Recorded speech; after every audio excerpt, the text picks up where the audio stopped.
Good evening, YouTube. This is Bob Plackner reporting to you live from my comfy abode right here in Chicago, Illinois. Today's topic: personal hygiene. Have you ever been in close quarters with somebody for the first time? For the first time's the worst. That's the shocker. You know, like they're talking to you, and it's like, whoa! It's like you're like bobbing and weaving, man, trying to avoid that fucking stench, right? Like the stench just gets all up in your fucking nose, and it's like dancing with your nose hairs, you know, doing like the two-step or the fucking waltz. Yeah, it's that bad. Believe me. You don't know if it's their breath, or if it's their pits, or if it's a female under their tits, you know, that spot that gets sweaty if it's hot out. You know, if you were to just go lift it up and go like this, and you know, that part of your body, or like this, you know, that shit, or behind the ears, or the belly button, you know, it's just that bad. That's the body funk. The body odor is actually outweighs the breath. And it all depends. If the person's shorter than you, it's not as bad. But if they're like the same height and they're like close talkers, and it's like just like shooting at you and like penetrating every orifice on your face, I mean, your eyes start watering, your hair starts to wilt.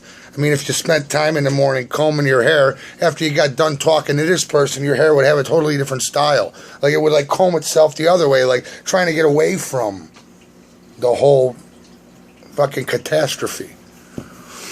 So, you know, just, like, wisping around, you know, and it's like, and it, like, gets in your clothes, and then when they, like, walk away, and secretly you're like, oh, my God, it's that bad. Oh my God, it's terrible. Yeah, that bad. Or like maybe like if you're carpooling and if you needed to carpool, just like one or two or three, maybe your car's in the shop for a few days, you know, your exhaust fell off or whatever. And this person, whoever they may be, come to pick you up, right? And you're dreading, and after the first day, I mean, I've already explain to you how the first encounter can be life-changing. But now what about like day 2 and day 3, and you have no other choice but to accept their ride? It's almost like you have to wear a clothespin on your nose. You'd have it like on your collar, and then like right before you enter the car, you would just put it on. But that would be too obvious. So you would just have to grin and bear it. You know what I mean? Grin and bear it. Especially if it's wintertime and the car's heated up, and this person, male or female, you know, smells the same way every day. And you have to grin and bear it for several miles in a car with the windows up. Maybe you don't want to roll down the window or let down the window because you don't want to get a draft on your neck or their neck, and you just have to suffer in it.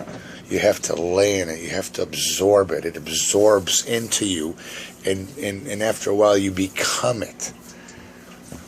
That's all I have to say about that. It's a sick fucking thought. But there are a lot of people out there that don't practice good personal hygiene. And it could get lethal, depending on how they like have a shower or a bath strike. They're evil people. That's all I'm saying. This is Bob Plackner signing out. And as always, have a good evening.